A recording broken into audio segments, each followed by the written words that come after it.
지금 전 세계가 발칵 뒤집혔습니다. 전 세계 AI 산업을 이끄는 한 인물이 한국을 찾았습니다. 엔비디아 CEO 젠슨 황, 시가총액 4조 달러 기업의 수장입니다. 방문 목적은 명확했습니다. 삼성, SK와의 반도체 협력 논의. 그런데 회의를 마친 저녁, 한국 파트너가 그를 예상치 못한 곳으로 데려갔습니다.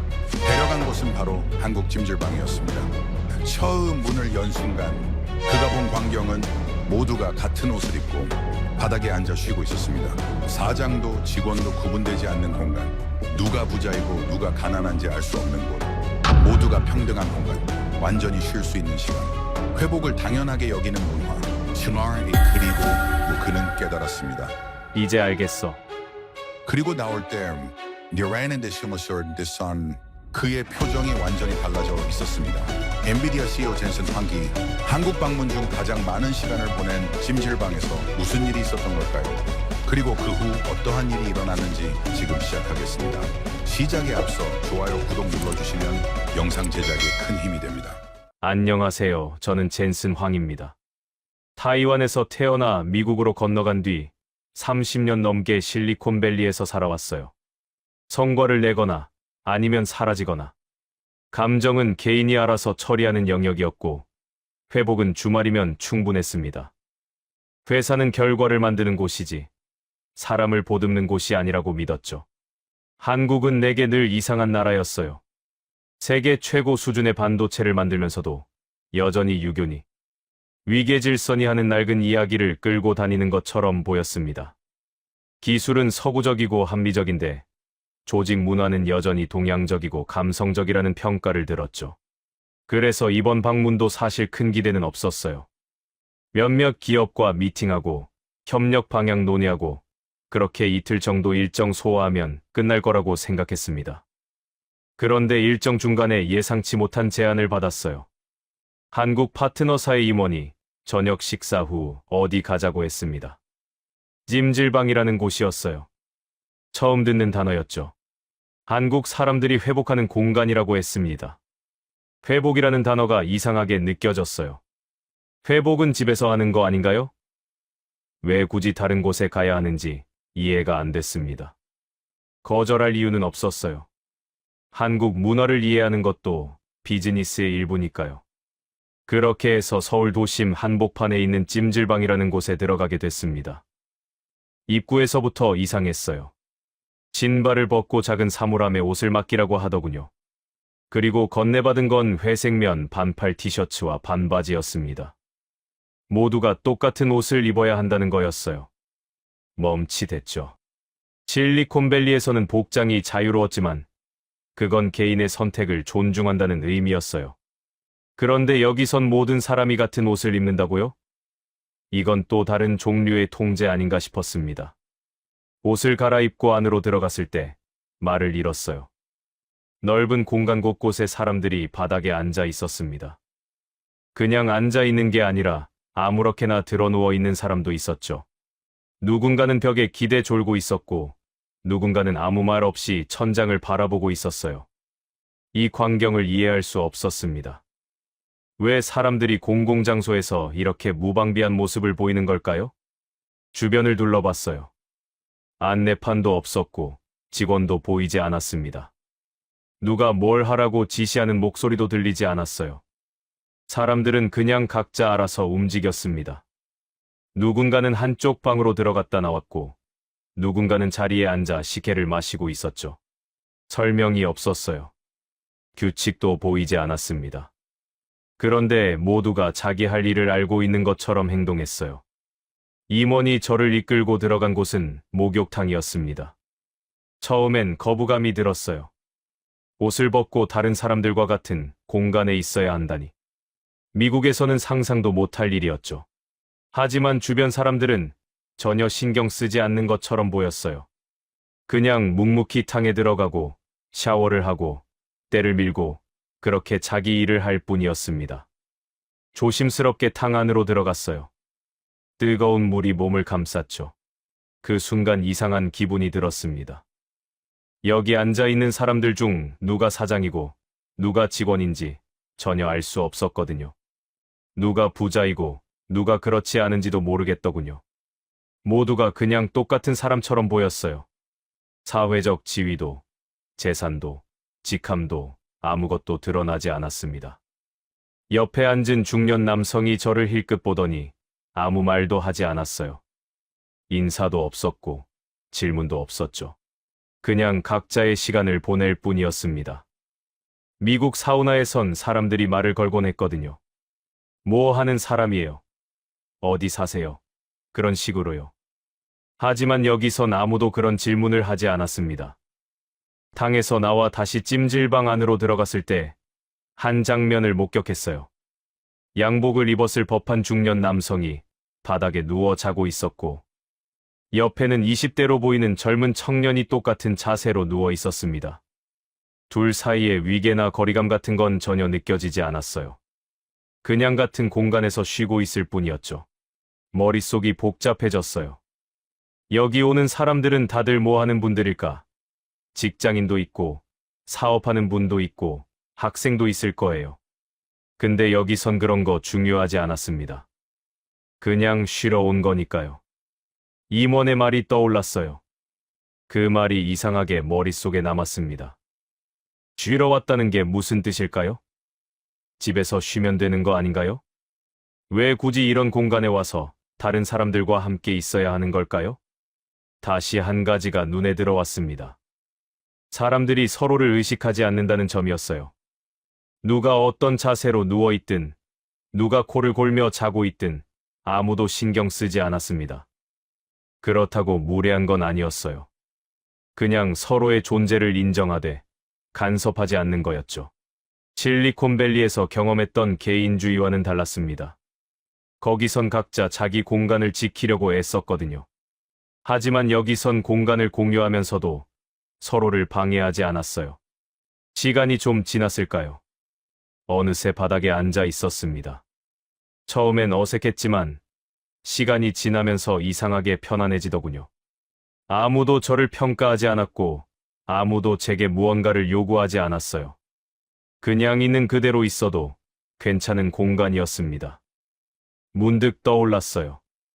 이 공간이 한국 사회와 무슨 관계가 있을까? 한국 기업들이 글로벌 시장에서 빠르게 성장하는 이유가 뭘까? 효율적이지만 동시에 뭔가 다른 게 있는 것 같았어요. 그게 뭔지는 몰랐지만 이 찜질방이라는 공간이 그 답과 연결되어 있다는 느낌이 들었습니다. 한쪽에서 뜨거운 방 문이 열렸어요. 안에서 사람들이 나왔습니다. 땀을 뻘뻘 흘리고 있었죠. 하지만 표정은 담담했어요. 힘들어 보였지만 누구도 불평하지 않았습니다. 그냥 조용히 자기 자리로 돌아갔어요. 임원이 저를 보며 말했습니다. 뜨거운 방에 들어가 보시겠어요? 저는 고개를 끄덕였어요. 궁금했거든요. 사람들이 왜 저렇게 뜨거운 곳에 들어가는지. 방 안으로 들어가자 열기가 확 밀려왔습니다. 숨이 막힐 것 같았어요. 몇 명이 이미 앉아 있었습니다. 눈을 감고 가만히 있었죠. 저도 자리에 앉았어요. 땀이 금방 나기 시작했습니다. 이상했어요. 아무도 서로 경쟁하지 않았습니다. 누가 더 오래 버티는지, 누가 먼저 나가는지 그런 걸 신경 쓰지 않았어요. 각자 자기 몸의 신호를 듣고 있는 것 같았습니다. 견딜만 하면 있고, 힘들면 나가고, 그게 전부였어요. 몇 분 있다가 나왔습니다. 밖은 시원했어요. 깊게 숨을 들이마셨죠. 몸은 지쳤지만 기분은 묘하게 가벼웠어요. 다시 휴게실로 돌아왔습니다. 사람들이 식혜를 마시고 있었어요. 저도 한 컵 마셨습니다. 달콤하면서도 시원했죠. 뜨거운 방에서 나온 몸을 식혀주는 느낌이었어요. 주변을 봤습니다. 이 공간의 모든 것이 연결되어 있었어요. 뜨거운 방, 차가운 식혜, 휴식 공간. 각각이 따로 존재하는 게 아니었습니다. 하나의 흐름이었죠. 그때 깨달았어요. 이게 그냥 휴식 공간일까? 아니면 뭔가 다른 의미가 있는 걸까? 한국 사람들은 왜 이런 공간을 만들었을까? 그리고 이게 그들의 일하는 방식과 어떤 관계가 있을까? 답은 없었습니다. 그냥 질문만 남았죠. 하지만 한 가지는 확실했어요. 이 공간이 단순한 사우나나 목욕탕이 아니라는 거였습니다. 뭔가 더 깊은 게 있었어요. 그게 뭔지는 몰랐지만 알고 싶어졌습니다. 시간이 꽤 지났습니다. 임원이 슬슬 나가자고 했어요. 저는 고개를 끄덕이며 일어났습니다. 옷을 갈아입고 밖으로 나왔어요. 밤 공기가 차가웠습니다. 하지만 몸은 따뜻했어요. 이상한 기분이었죠. 피곤한데 가벼웠고 지쳤는데 맑았습니다. 차를 타고 호텔로 가는 길 창밖을 바라봤어요. 서울의 밤 풍경이 지나갔죠. 불빛들이 반짝였고 사람들이 거리를 걸었습니다. 누군가는 방금 찜질방에서 나왔을 거예요. 그리고 내일 또 일터로 돌아가겠죠. 그때는 몰랐습니다. 이 경험이 제 생각을 얼마나 바꿔놓을지, 그리고 한국이라는 나라가 제게 어떤 의미로 다가올지. 그건 아직 시작도 하지 않은 이야기였으니까요. 뜨거운 방에서 나온 뒤 다시 휴게실로 돌아왔어요. 몸이 후끈거렸습니다. 땀이 등을 타고 흘러내렸죠. 한쪽에 놓인 시계를 집어들었어요. 차갑고 달콤했습니다. 열기로 가득했던 몸이 조금씩 식어가는 느낌이었어요. 주변을 천천히 둘러봤습니다. 사람들이 각자 자기 방식으로 쉬고 있었어요.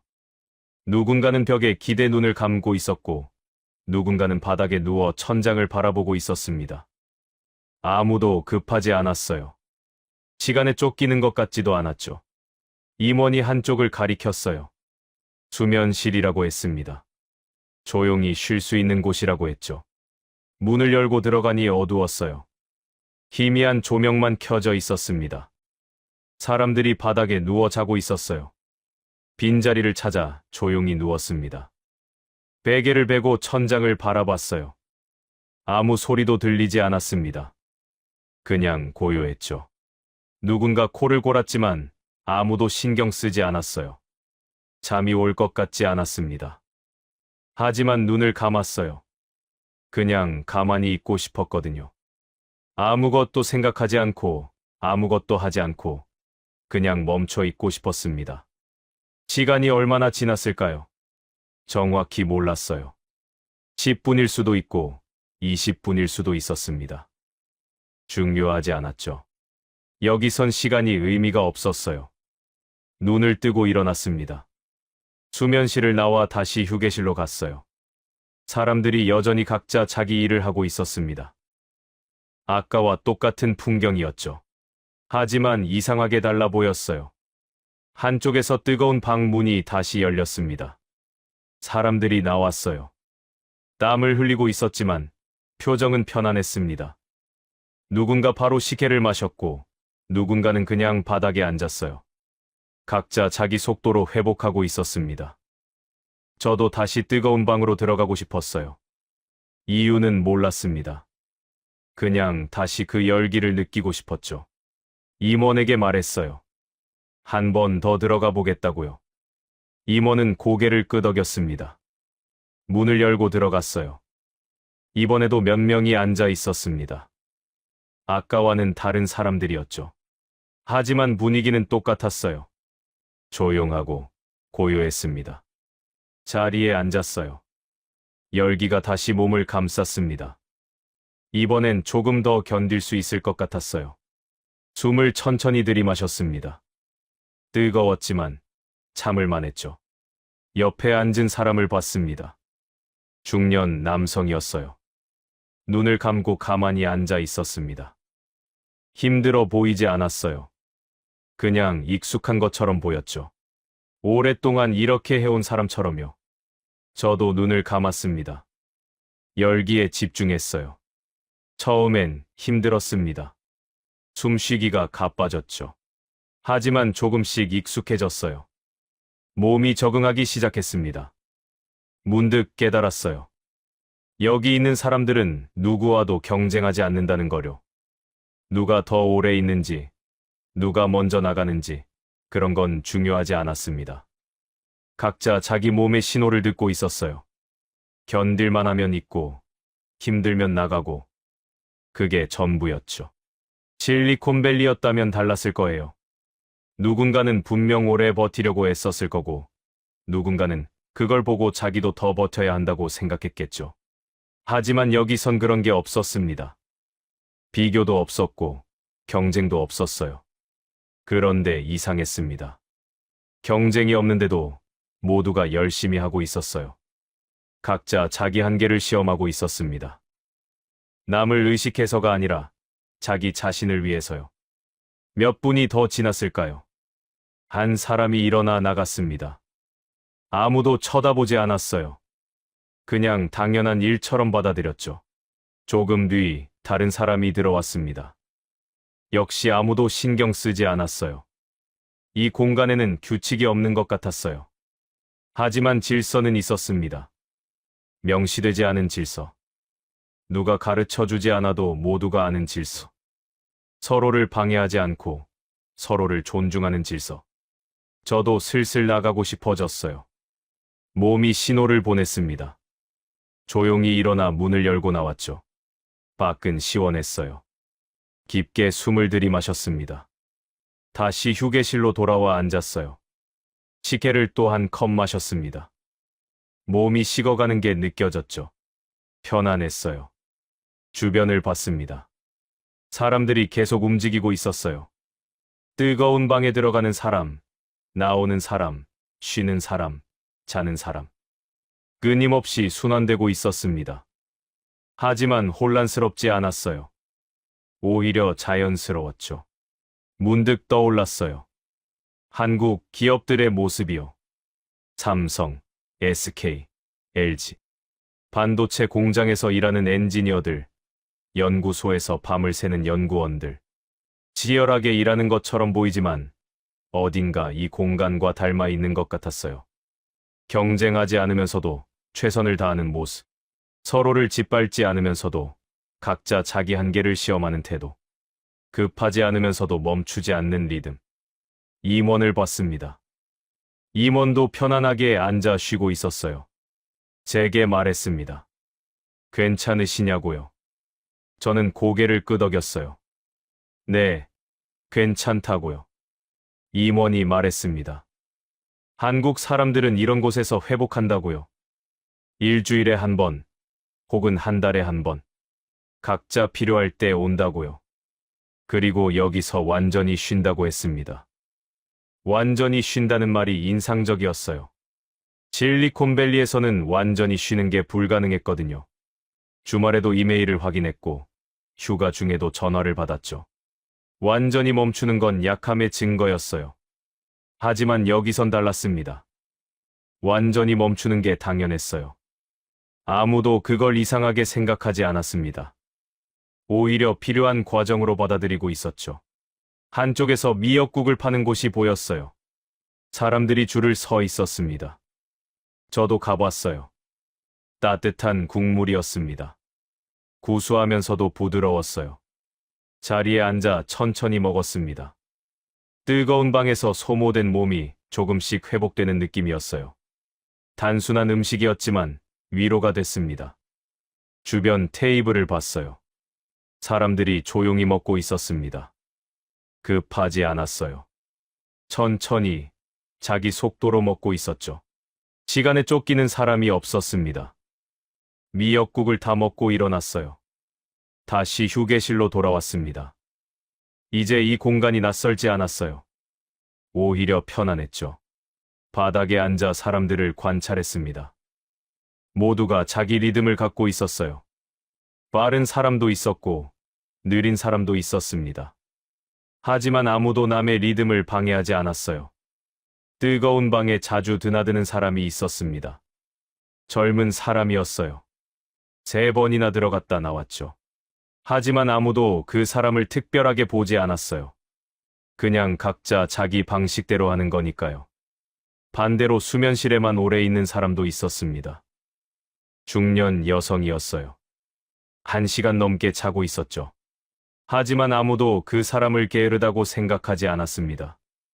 필요해서 그러는 거니까요. 이 다양성이 인상적이었어요. 모두가 다른 속도로 움직이는데 전체적으로는 조화로웠습니다. 빠른 사람이 느린 사람을 재촉하지 않았고, 느린 사람이 빠른 사람을 부담스러워하지 않았어요. 문득 생각했습니다. 한국 사회가 이런 식으로 작동하는 걸까? 각자 다른 속도로 살아가지만 서로를 존중하고 서로를 방해하지 않고 그렇게 함께 가는 걸까? 답은 몰랐어요. 하지만 뭔가 느껴졌습니다. 이 공간의 질서가 어딘가 익숙하다는 느낌. 어디선가 본 것 같다는 느낌. 한국 기업들의 회의실에서 본 모습이 떠올랐어요. 조용하지만 집중된 분위기. 누가 더 많이 말하는지 경쟁하지 않는 태도. 각자 필요한 만큼만 말하고 필요한 만큼만 듣는 방식. 공장 현장에서 본 엔지니어들도 떠올랐습니다. 바쁘게 움직이지만 서로 부딪히지 않는 모습. 각자 자기 역할을 알고 남의 영역을 침범하지 않는 태도. 이 찜질방과 닮아 있었어요. 같은 원리로 작동하는 것 같았습니다. 하지만 뭐라고 설명해야 할지 몰랐어요. 그냥 느낌만 있었죠. 시간이 꽤 지났습니다. 몸이 완전히 이완됐어요. 피곤했지만 편안했습니다. 지쳤지만 맑았어요. 임원이 슬슬 나가자고 했습니다. 저는 고개를 끄덕였어요. 하지만 마음 한편으론 더 있고 싶었습니다. 이 공간에서 더 많은 걸 보고 싶었죠. 옷을 갈아입으러 갔어요. 탈의실 거울에 비친 제 모습을 봤습니다. 얼굴이 붉어져 있었어요. 하지만 표정은 편안했죠. 밖으로 나왔습니다. 밤 공기가 차갑게 느껴졌어요. 하지만 몸은 따뜻했습니다. 이상한 기분이었어요. 모순적이면서도 자연스러웠죠. 차에 타고 호텔로 향했습니다. 창밖을 봤어요. 서울의 밤거리가 지나갔습니다. 여전히 사람들이 걷고 있었어요. 불빛들이 반짝였죠. 머릿속에 오늘 본 장면들이 떠올랐어요. 뜨거운 방의 사람들, 식혜를 마시는 사람들, 수면실에서 자는 사람들, 미역국을 먹는 사람들. 모두가 자기 방식대로 회복하고 있었습니다. 그리고 그 모든 게 어딘가 익숙하게 느껴졌어요. 한국 사회 어딘가에서 본 것 같은 느낌. 하지만 어디서, 어떻게 연결되는지는 아직 몰랐습니다. 호텔에 도착했어요. 방에 들어가 침대에 앉았습니다. 창밖을 바라봤죠. 별이 보였어요. 오늘 경험한 것들이 계속 머릿속을 맴돌았습니다. 설명할 수 없었어요. 하지만 중요한 것 같았습니다. 뭔가 큰 걸 본 것 같았죠. 그게 뭔지는 아직 몰랐습니다. 하지만 알고 싶었어요. 이 느낌이 무엇인지, 이 익숙함이 어디서 오는 건지. 그게 궁금했습니다. 호텔방에서 잠을 청했지만 쉽게 오지 않았어요. 오늘 본 장면들이 계속 떠올랐습니다. 뜨거운 방의 열기, 식혜의 차가움, 사람들의 조용한 표정. 모두가 자기 리듬을 갖고 있었어요. 그 리듬들이 서로 부딪히지 않고 흘러가던 모습. 다음 날 아침, 회의가 있었습니다. 삼성 임원들과 반도체 협력 방안을 논의하는 자리였어요. 회의실은 조용했습니다. 사람들이 차분하게 앉아 있었죠. 누가 더 많이 말하려고 하지 않았어요. 필요한 사람이 필요한 만큼만 말했습니다. 문득 어젯밤 찜질방이 떠올랐어요. 뜨거운 방에서 사람들이 각자 자기 신호를 듣던 모습. 누가 먼저 나가도 괜찮고 누가 오래 있어도 괜찮던 분위기. 이 회의실과 닮아 있었습니다. 회의가 끝나고 점심을 먹었어요. 한국 음식이었습니다. 천천히 먹었죠. 급하지 않았어요.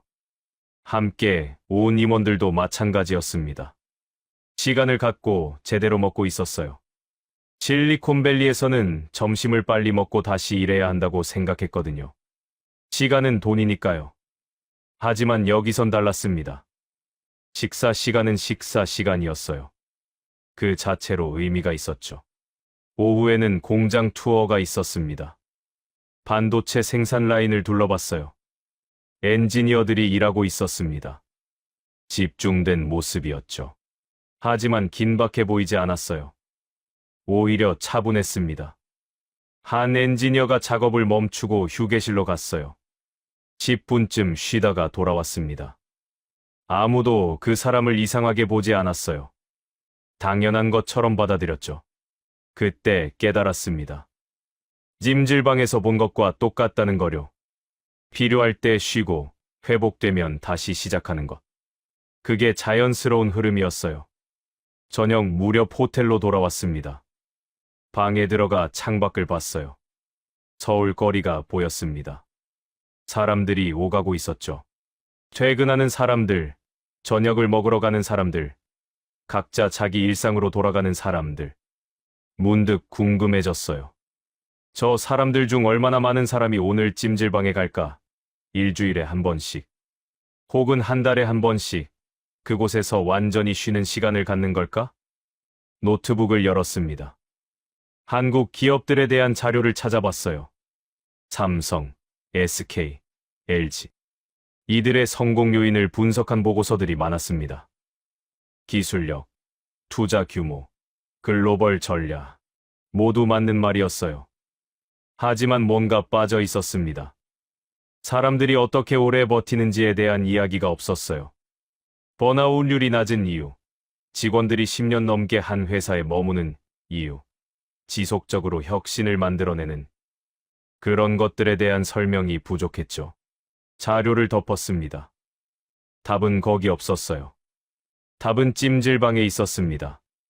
사람들이 완전히 쉬는 방법을 아는 것, 회복을 당연하게 받아들이는 문화, 멈추는 걸 두려워하지 않는 태도. 그게 한국 기업들의 진짜 경쟁력이었어요. 침대에 누워 천장을 바라봤습니다. 어젯밤 찜질방 수면실 천장이 떠올랐어요. 어두웠지만 편안했던 그 공간. 사람들이 아무 조건 없이 자고 있던 모습. 미국에서는 불가능한 일이었습니다. 공공장소에서 완전히 무방비한 상태로 자는 것. 누가 보고 있는지, 뭐라고 평가할지 신경 쓰지 않고 그냥 자는 것. 그게 한국에서는 당연했어요. 왜일까요? 어떻게 이런 문화가 만들어진 걸까? 수천 년 동안 쌓아온 지혜일까요?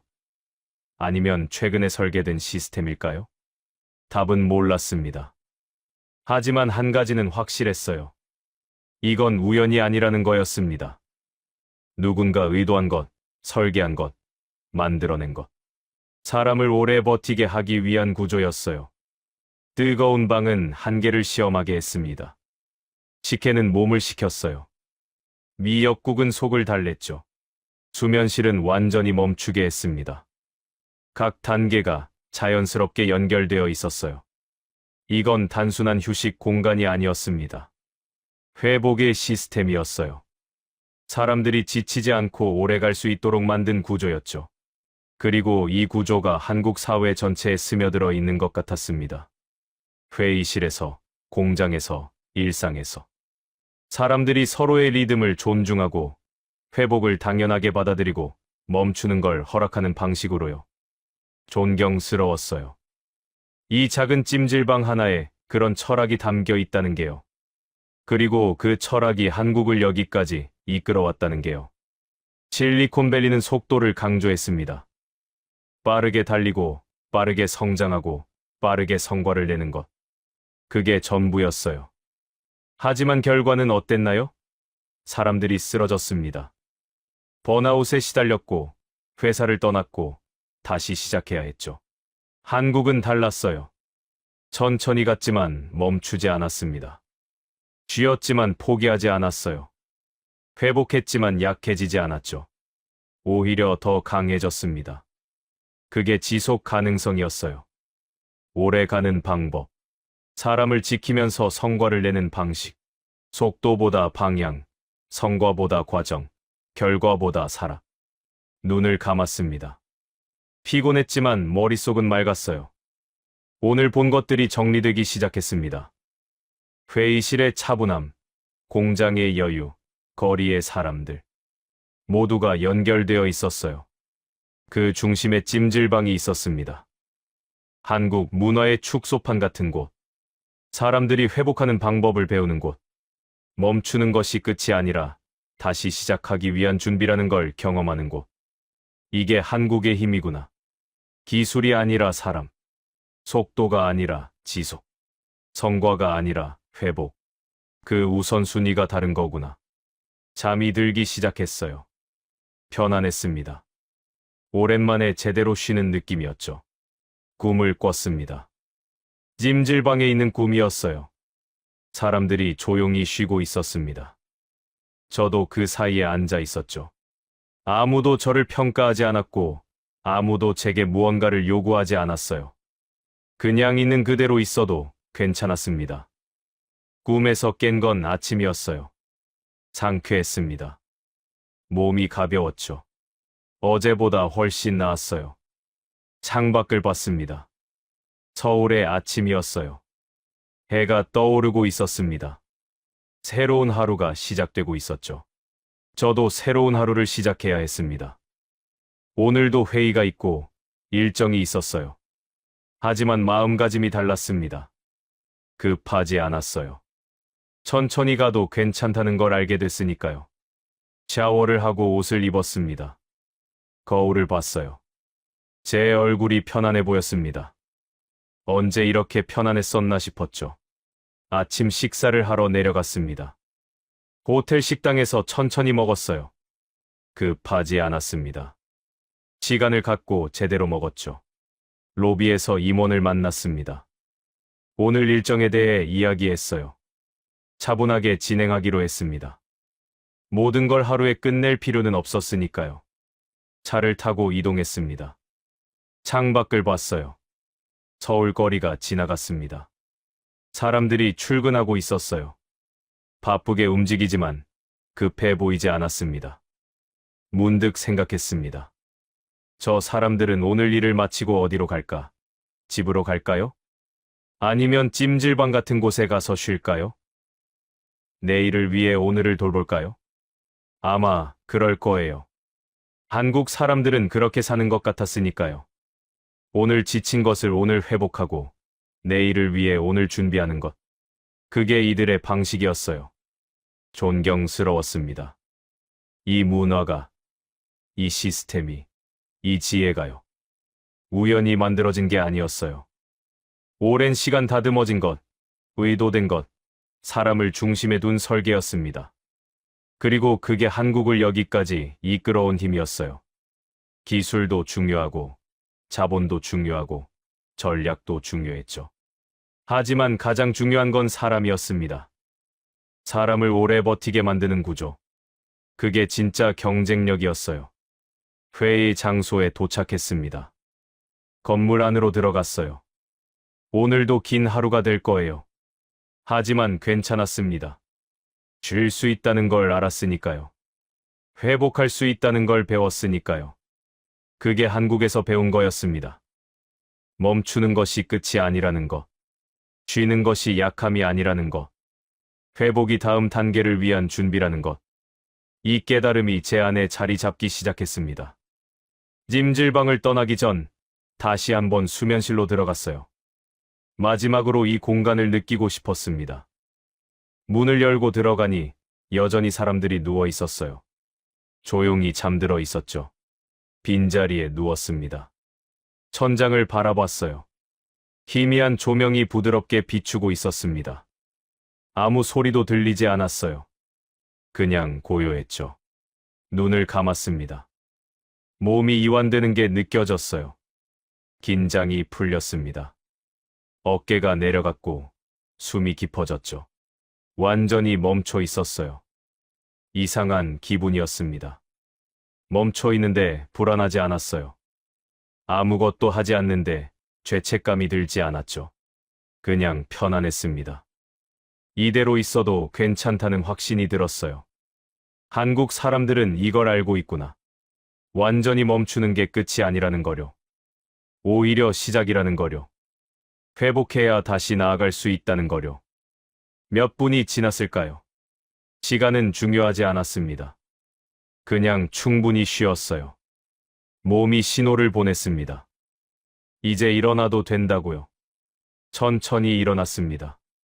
수면실을 나와 휴게실로 갔어요. 마지막으로 주변을 둘러봤습니다. 사람들이 여전히 자기 리듬대로 움직이고 있었어요. 쉬는 사람, 뜨거운 방에 들어가는 사람, 식혜를 마시는 사람. 모두가 자기 방식으로 회복하고 있었죠. 이 공간의 의미를 이제 알 것 같았어요. 단순한 휴식 장소가 아니었습니다. 사람을 지키는 시스템이었어요. 쓰러지기 전에 쉬게 하고, 지치기 전에 회복시키고, 멈추는 걸 당연하게 만드는 구조였죠. 옷을 갈아입으러 갔습니다. 탈의실에서 거울을 봤어요. 제 얼굴이 달라져 있었습니다. 편안해 보였어요. 긴장이 풀려 있었죠. 밖으로 나왔습니다. 밤 공기가 시원했어요. 깊게 숨을 들이마셨습니다. 몸이 가벼웠어요. 마음도 가벼웠죠. 차를 타고 호텔로 돌아가는 길, 창밖을 봤습니다. 서울의 밤 풍경이 지나갔어요. 여전히 사람들이 거리를 걷고 있었습니다. 불빛들이 반짝였죠. 이 도시가 다르게 보였어요. 빠르게 움직이는 것처럼 보이지만 사실은 지속 가능하게 설계되어 있었습니다.